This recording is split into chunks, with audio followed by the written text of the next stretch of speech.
God, it worked. Here we are. Yay.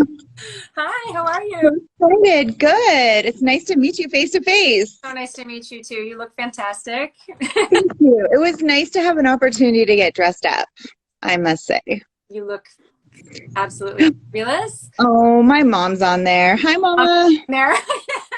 Yes. She's also my biggest fan, so what more could you ask for? I've been hearing about you for years, and for anybody that yeah, Robin. Well, we'll introduce ourselves so we can Okay. go Okay. as well. Okay. Get into. So hi everyone, my name is Buick Audra. I am the guitarist and primary vocalist in Friendship Commanders. My pronouns are she, her, hers, and I will let Robin introduce herself. Hi, I'm Robin Littlewing Sigo, and I am a member of the Suquamish tribe. I am the mom of 4 amazing kids and 4 amazing musicians, and the daughter of amazing musicians as well as my dad, who's an incredible curator and all things museum and historic preservation. My pronouns are she, her, and tis, which is the Lushootseed word for female. Fantastic. Thanks so much. So for everybody joining, my band released a song on Indigenous Peoples Day of this year called Stonechild, and it is named after and about Stonechild Chiefstick and his death. And Stonechild was a Chippewa Cree man, also part of the Suquamish community, and this song actually sort of connects my community to the Suquamish community now, and I was already connected to Lynn, but now to Robin. And we are going to talk a little bit tonight about the unfortunate story of Stonechild's death and about tribal perspectives on what's happened since. And yeah, I guess we can just jump on in if that's okay with you, Robin. Yeah, I'm here for it all. Awesome. Me too. So Stonechild died on July 3rd, 2019 in a very unacceptable situation. It was the 3rd of July fireworks Independence Day celebration. And yes, he was shot by a white police officer in a not active defense. Let's check that. Right. There was no imminent harm. Correct. To that. Yes. It was in a crowd of people, including 2 of my daughters were down in that area. It's an annual thing there in in the neighboring town. And, nobody knew who it was at that point. So you just started seeing, Facebook blow up, and you started getting all these messages saying there's been shots fired, they're evacuating downtown. And, there was, and then things started to trickle in on who it was later that night. Okay. Wow. I didn't know that 2 of your children were there, and you were not there. I wasn't. And they were actually down the way at somebody else's house, but they talked about, they might walk over there. And, I certainly heard from other parents who, had that same instinct of, because it's one of the things that you let your teenagers go to by themselves. We usually go down and watch it. And that year we just decided not to. Right. The thing that particularly horrifying about this story when I first learned about it, and every time I've read about it since, was that they then proceeded with the fireworks after he was killed, which seemed just incredibly unacceptable and strange, surreal. At least from a distance, hearing that, it sounded very strange. Yeah, I mean, a lot of people, I think, thought that everything was okay, like once they saw the fireworks, because a lot of times people will go, it's a beautiful area out here, and there's a lot of places to see it from across the water. A lot of boats come in to watch. So not necessarily everyone is right downtown where this happened. There's a lot of people down there. But, when you're seeing it from a distance, you're like, oh, I guess everything's fine. Right. Nobody must have died, certainly. And yeah, so, that just added, one more layer of trauma to the entire thing. And again, we have, as Indigenous people, have experienced racism, systemic racism, throughout Paulsbo. And I don't think that it was shocking, but it wasn't surprised that at some point it escalated to this, having, people of color, especially people who present darker, definitely get harassed by the police there. They definitely going to school, 2 miles from there. It's definitely been a problem. Yes. Speaking to that issue, to the systemic racism and the racism around this particular story. So what happened after that? I'm going to speak in broad terms, and then we can on some stuff. What happened after that, for anyone who doesn't know, is that in April of this year, it was determined that the Officer Craig Keller, would not be held accountable in any sort of legal capacity. And then 3 months after that, in July of this year, right around the anniversary of Stonechild's murder, the elected Paulsbo Court Commissioner, Mark DeSalvo, was caught vandalizing in a really violent way, vandalizing the memorial that the community had put together for Stonechild. So there have been it's not just the murder. There have now been these other really problems around. We always have to remind each other not to read the comments on various articles, on Facebook posts from the local paper here, because there were a lot of things that were like, he got what he deserved, that police officer was just doing their job. And then when you start looking at those facts of it, the fact that he had a screwdriver, does that mean somebody should be shot?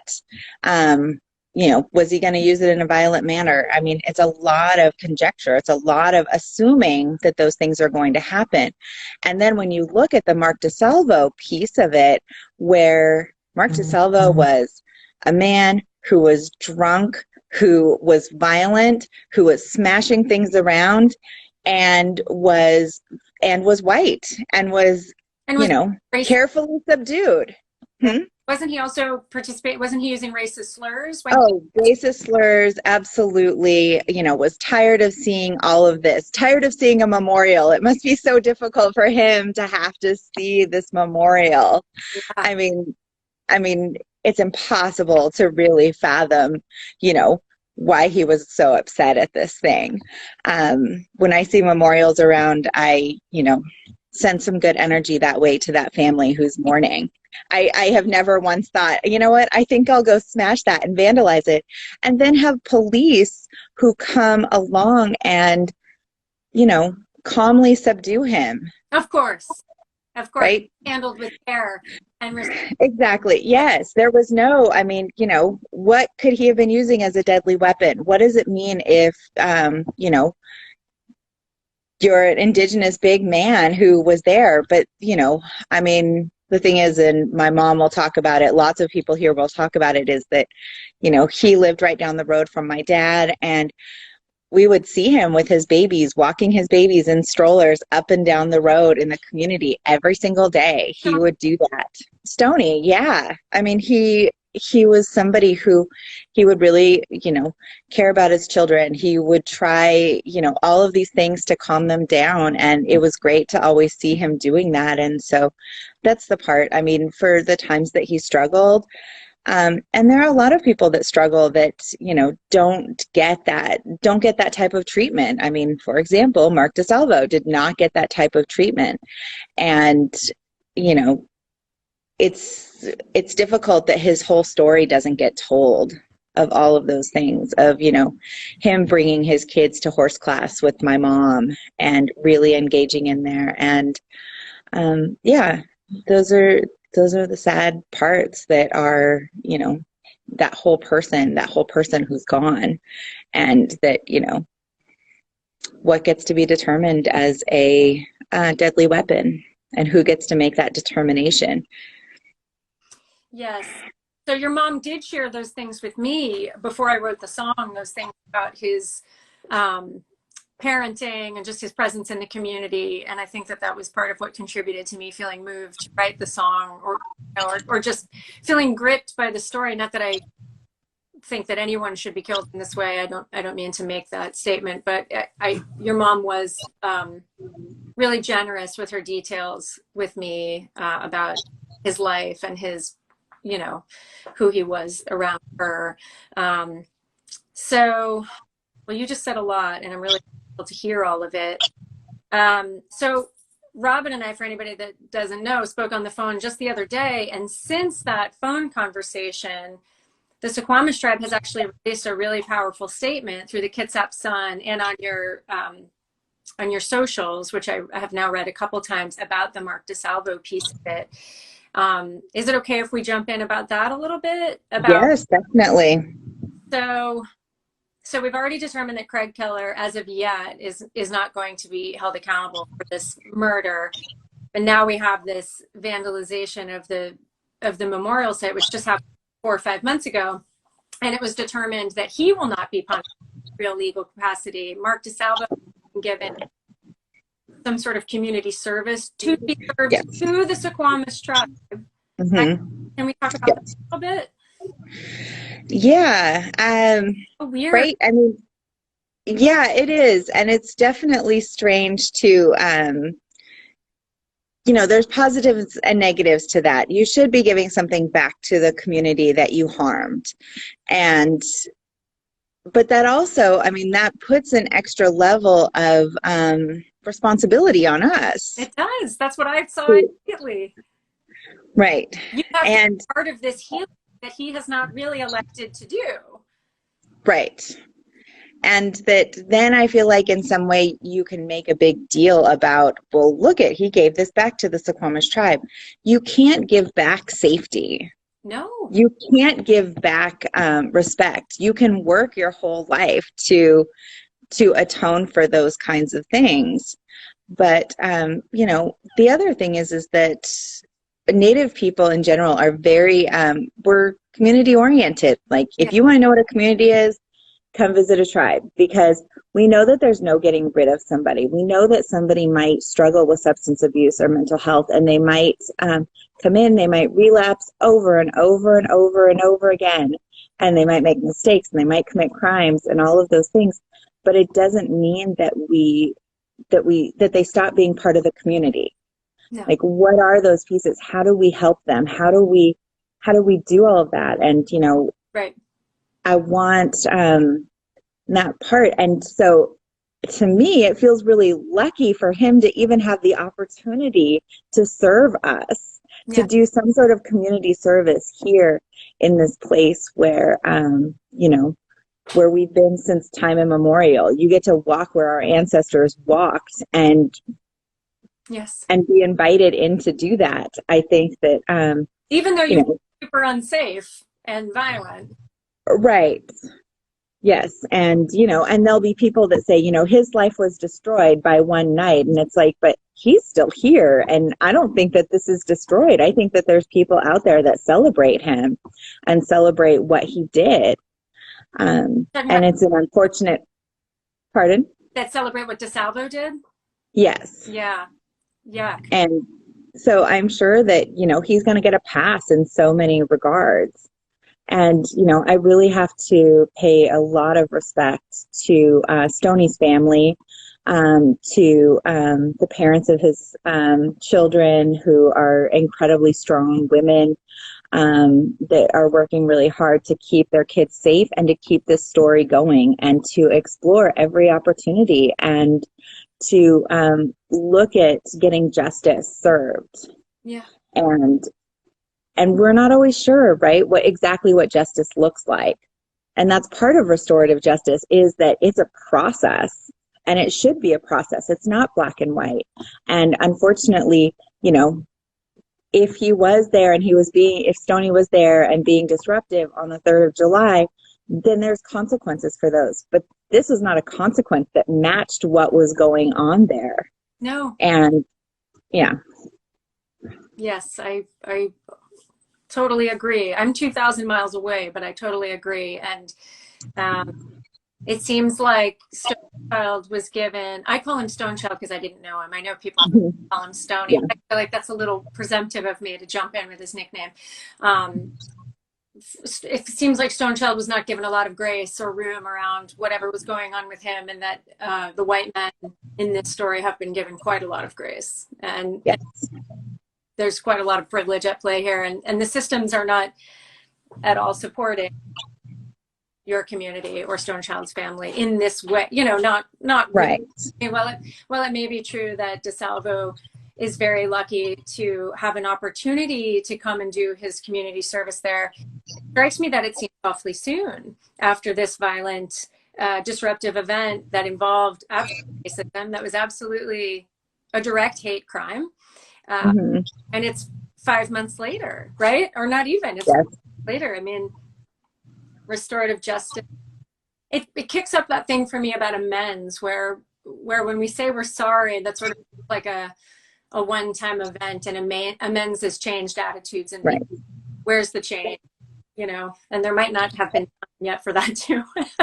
Right. I mean, and that's the part is that it's one of the problems with our justice system that we have. I mean, we're really looking at the history of the police in this country, it's there to keep down the poor. It's there to keep down people of color. It's there to keep a system in place. And so to expect some sort of justice from that system, I mean, is naive on our part. But you have to remember that Indigenous people, I have, just like 2 generations ago, my grandma, had to work really hard to assimilate, because that was the process. Like, that was how you were going to succeed. You were going to get a government job and go there and dress like a white person.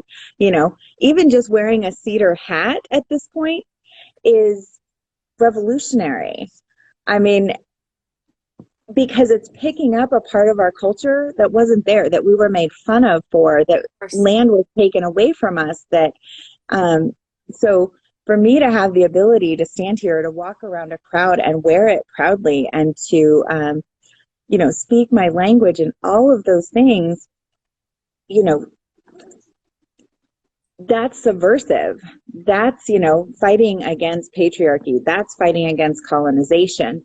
And we really need to continue that part. And we need to change the way the laws are in effect. And it's been unfortunate. I think some of the more recent conversations with some of the Paulsbo City Council have been going better.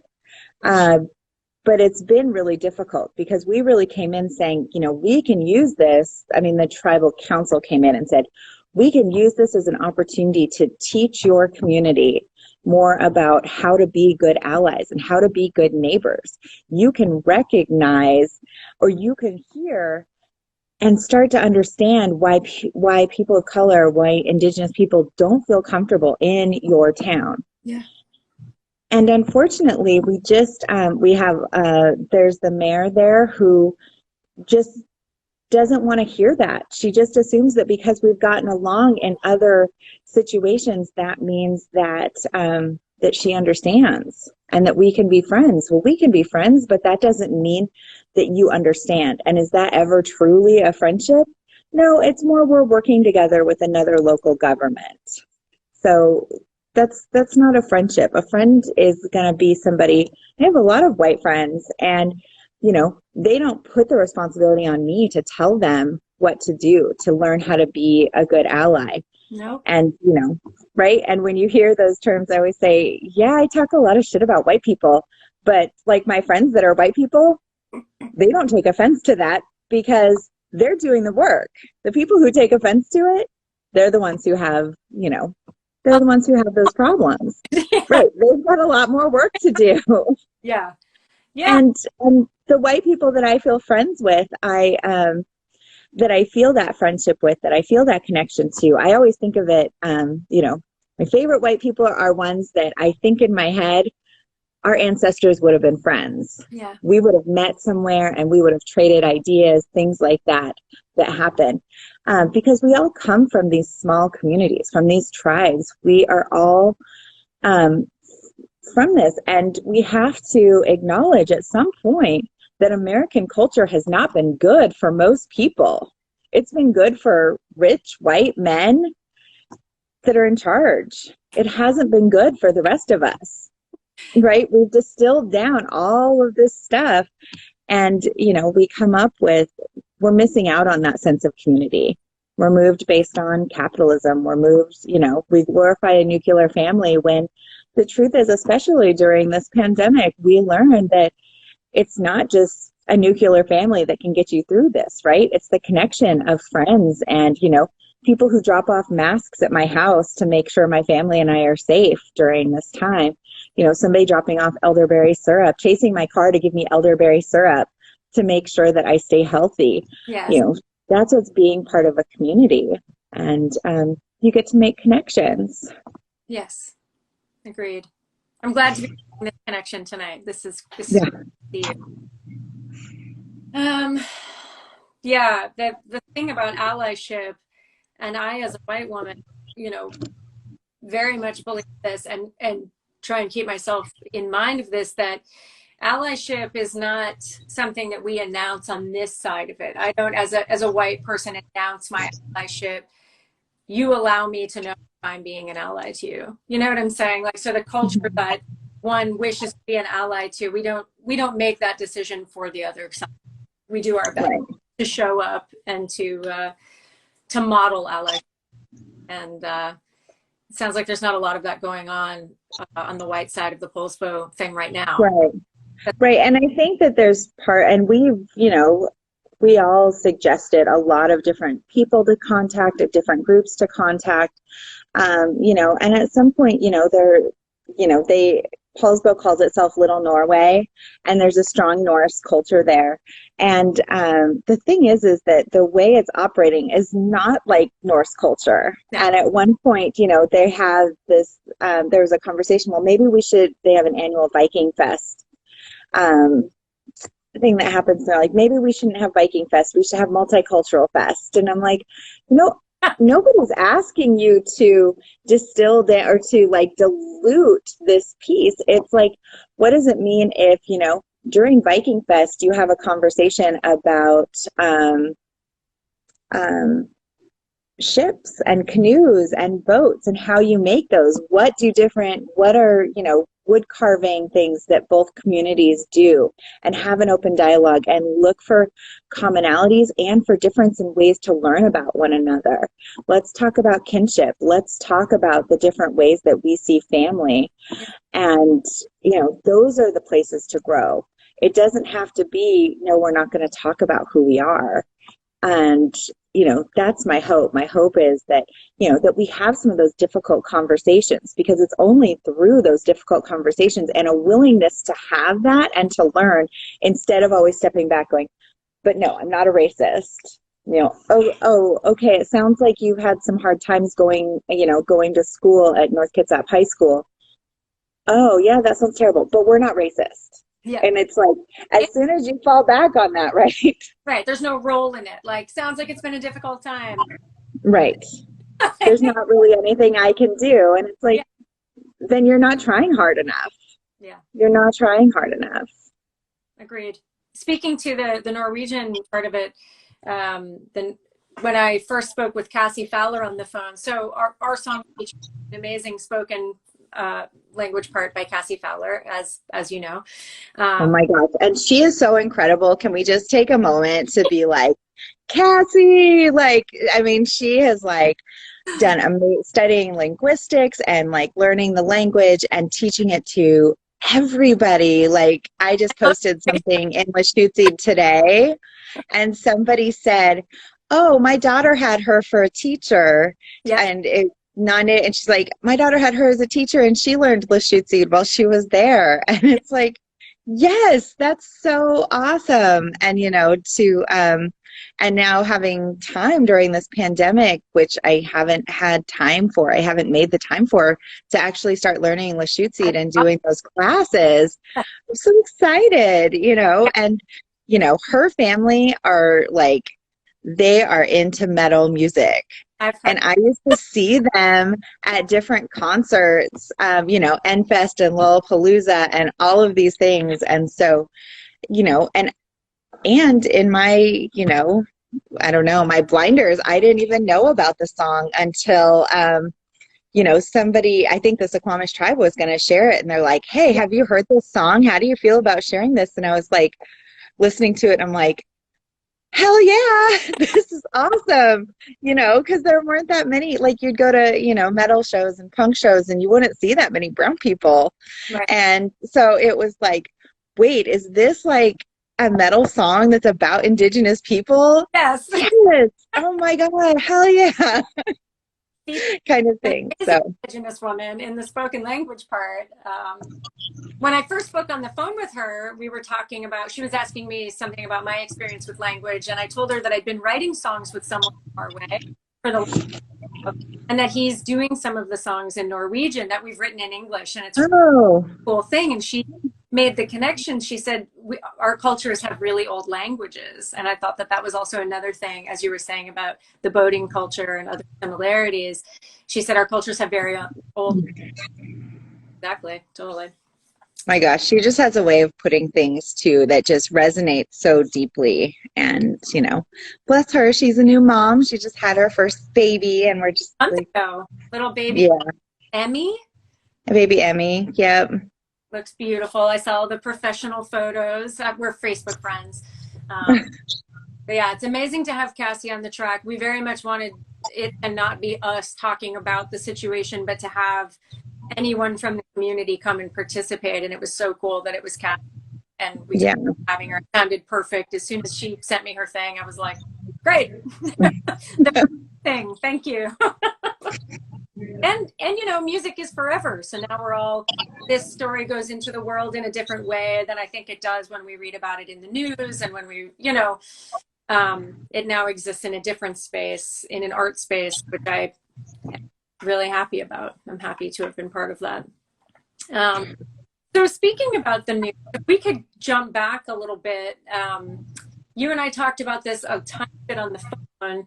But when I was researching this story, there were some pieces in the Kitsap Sun. It was mostly local. I think it was only local coverage that I saw about Stonechild's death. It didn't really.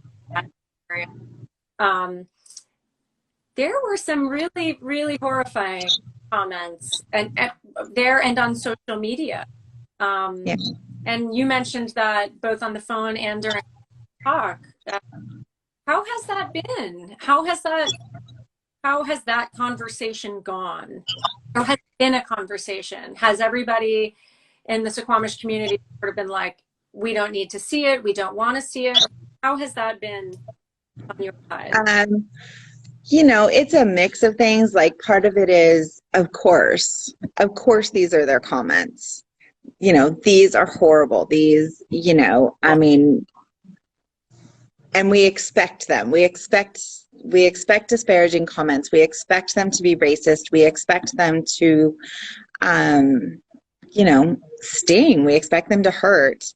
And we kind of, we try, because we expect them, we try to make that, right? That's part of the armor, is so you're not going to, so it doesn't pierce as hard, because you're expecting those arrows all the time.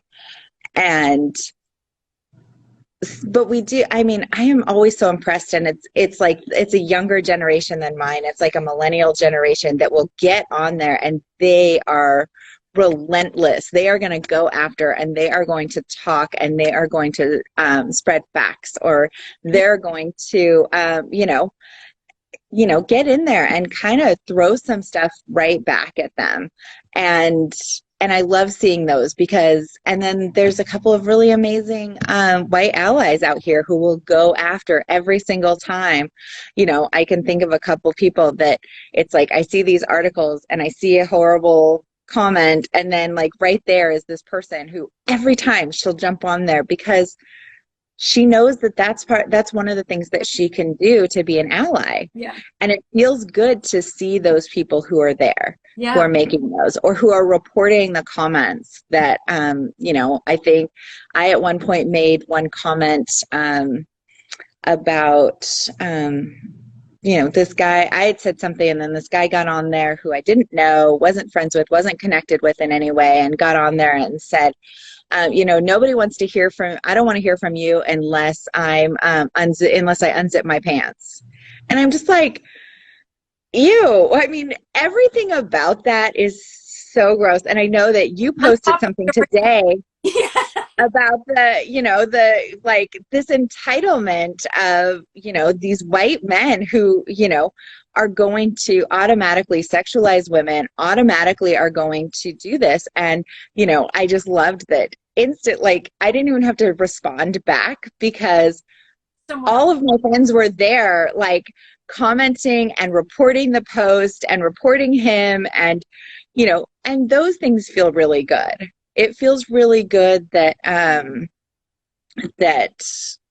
that there's people out there who are going to do that, who are going to make sure that this gets pushed back, and it needs to get reported all of the time, right? So that we start to recognize that there's a difference between freedom of speech and hate speech, right? That's really served to undermine and make people of color seem like they're not human. It's incredibly dehumanizing. The brand of comedy that I have seen,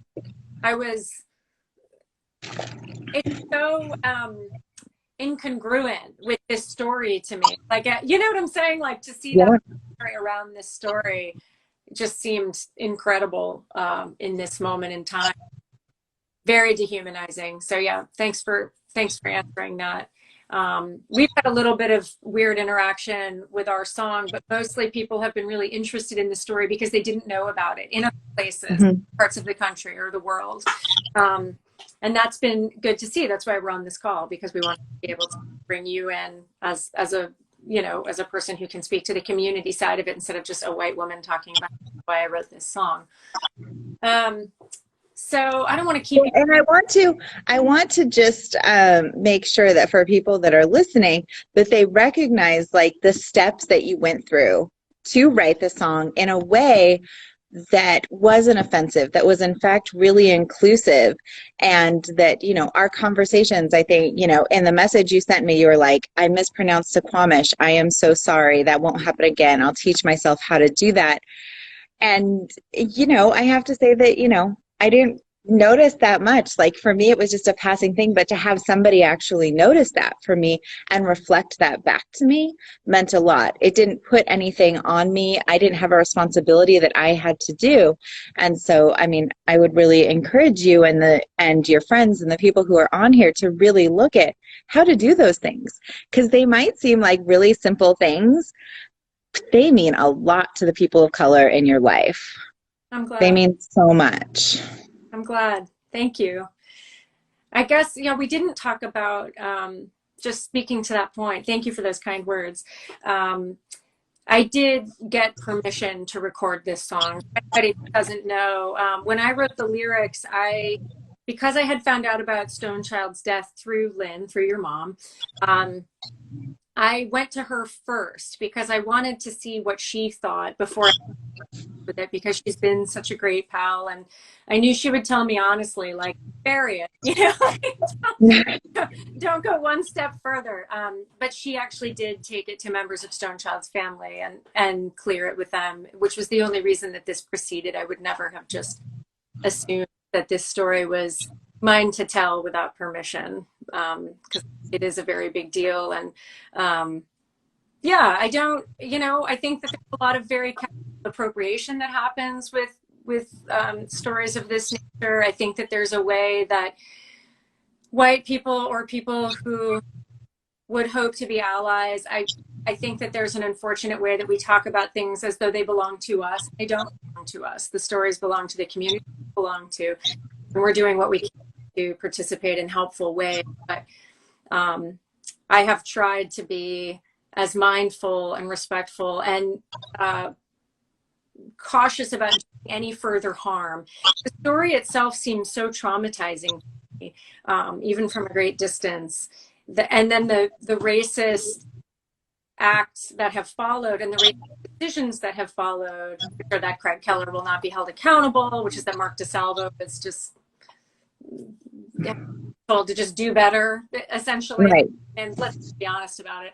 I didn't want to cause any more harm or anybody that had experienced this firsthand or otherwise. So um, doing what we can. We're doing what we can. Well, and using the platforms that we have to speak about these things, and really giving people the opportunity to learn and to find spaces where they can do that. Yeah. And that feels good. That's the part that makes me feel better about these things. I mean, you know, there's a lot. I mean, the people of color in your life are dealing with a lot. I mean, you know, it's, you know, there's parts, right? I mean, we're excited that Trump won't be president anymore on January 20th. That's amazing.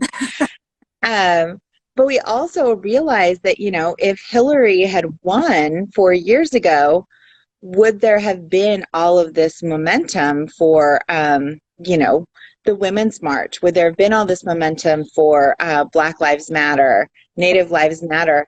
And, you know, so I'm really going to need my, you know, white friends to really step up in this new administration, that it's not time for a break, that, you know, that we won this election because of Indigenous people. We won this election because of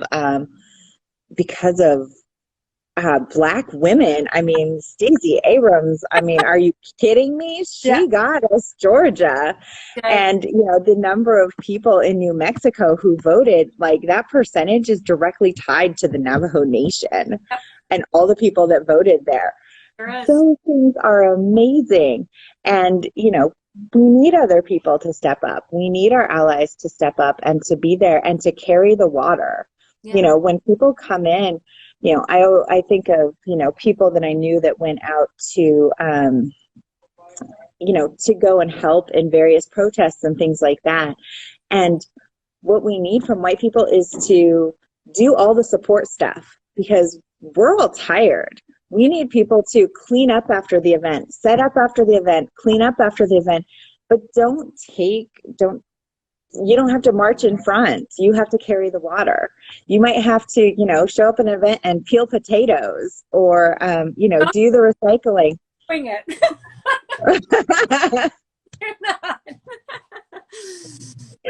Yeah, I mean, those are the parts to do, because that's how you build trust in a community too, is by doing those, you know, the humble work, the work that has to get done. And that's the part that I really appreciate. Yes, I hear that. I hear that. And I agree about this administration. And we, you know, this administration is not perfect either. It's not the nightmare that we've been with for the last 4 years, but there's so much work to be done. And I, of course, live in Tennessee. So Tennessee is not out of the Reagan era. That is a conversation from time, my friend. That's a whole other conversation. Tennessee has a hard time getting into the 90s. You know what I mean? We're working on it. We're working. Oh my goodness. I guess, like, you know, one of the things that I would love to hear about before we go off on our segues, I know it's the eve of Thanksgiving, and I know you've worked all day. Again, so much gratitude to you for taking the time to do this. I know so many people have been interested in the conversation. I haven't really been able to read the comments, but your mom is commenting and she loves it. I know. Yes. Oh my gosh. Yeah. She's great. Yeah. Yeah. Your mom is wonderful. So, you know, this idea of justice, we touched on it earlier. You mentioned restorative justice. Is there anything specific to Suquamish law or to tribal community sort of guidelines that you would like to talk about in addition to anything that has gone on with Stonechild? Because justice doesn't mean the same things to different cultural groups, of course. You know, justice is a concept with a lot of definitions, I think. So right. And there's a difference, right, between justice and law enforcement. 100%. 100%. And so we're looking at, I mean, it's really made us as a tribe really look at the way we do our police force. Okay. Because we don't want to continue that too, right? And one of the things about, you know, defunding the police is that it also means you can't call the police for every little thing that happens. No. And because some of the ways that we do those things, and my background is as a social worker and as a mental health counselor and crisis intervention person, and a lot of times I would go to, I would get these calls about a family disturbance or something like that and show up at somebody's house, and number one, it could be late at night, middle of the night. I am showing up where I know somebody wants me there, and I know somebody else probably doesn't want me there. Sure. And I'm going in unarmed completely. Right. I am just going in, just me, and I'm going in there to talk to somebody, and I'm bringing in all of my compassion, all of my love, all of these things, and that these people are part of my community. So how do I work this out? Right. And most of the time, the intense part of the conversation starts to drop away really quickly. And in the realm of arguments, and when you start looking at the science about how arguments go, and when I say science, I mean all sorts of science, ancestral wisdom, yes, and all of these things that you can notice is that, there's only so long you can sustain an argument. Everybody gets tired from that. So somebody coming in to neutralize that and to take away and to hold the intensity for them, gives them a chance to catch their breath and relax. Right. And there are situations where it does need to get escalated, where somebody, they might not be able to take control of themselves. But there's also a way to give them space around that and to make other people feel safe. But a lot of these things are coming from this idea that we don't want to get in somebody else's business, right? Right. But we need to have these difficult conversations, and they don't always have to be difficult. It can be, you walk outside and be like, hey, your music's really loud and my kids are trying to fall asleep. Yeah. And even within our community, when somebody is like, they're like, oh, somebody's yelling next door, they'll type in the community page, and all of a sudden it's like, better call the cops. And these are the same people that are like, don't call the cops. But when we're in those stressed out moments, we've been so conditioned to call the police rather than really working on de-escalation skills. As a mental health counselor, as a social worker, I'm always going to advocate that schools, do all this stuff to focus on testing so much for science and math and writing, but we don't do any of those life skills, like trying to understand somebody, talking to understand somebody, listening to understand somebody, and working through those, rather than having the assumption that, there's, a police officer with a gun coming to save you. And even looking at other countries, other countries where that's not a thing, It's in New Zealand, they have their gun locked in a lockbox in their trunk, and the bullets, the ammunition, is stored in a different box locked in their trunk too. Indeed. Because that shouldn't be the first response. No. So if we want change, those are the things we're going to have to do. And we're going to have to better fund mental health in our communities, and substance abuse, and looking at systemic racism. Yeah, I 100% agree. This was a death that should not have happened. His is not the only one, but this is the one we're talking about, and it didn't need to. Right. And meanwhile, and you've got kids growing up without a father. Many kids. Yeah, multiple kids. And if I can just talk about his kids for a minute, who are incredible. His daughter, Alana, is just, she has such a big heart. She's always willing to help anybody. And, all of those sweet, wonderful, talented pieces, and they don't get to have that, and they have to bear that. They have to hold that with them. And so what are all the things that we can do to surround them, to help them heal, to protect them from this ugliness that they already have so much proof exists? Yeah. How do we do that? And that's what we have to work on. That is what we have to work on. That is. Well, thank you. Yes, thank you for the opportunity to come. And I'm so glad we got to connect. Me too. This is wonderful. And, I'm looking forward to a time when I get to see you perform in person. And, I've been so impressed with the music community. I know so many people, aren't touring, and just, I don't know. I miss it, and I appreciate you using your time like this. Oh, this is my pleasure. I mean, as I said on the phone with you, your voice, the voice of your the voices in your community. I want to elevate you and what you're doing as much as possible. My platform is not very large, but there are people that are interested, and so I appreciate you taking the time to speak with me and sharing all of that with me with such clarity and with such love. I know that people will be watching this after the fact. We're going to go ahead and save this video so that other people can watch it who aren't. It'd be wonderful.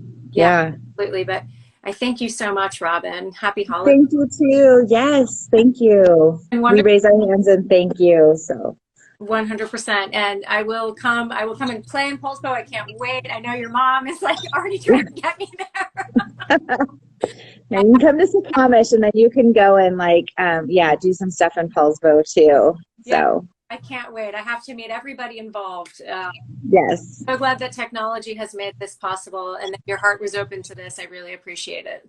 Yes, you too. Have a wonderful night. Okay, my friend. Thanks so much. Bye, everybody. Bye. Watching.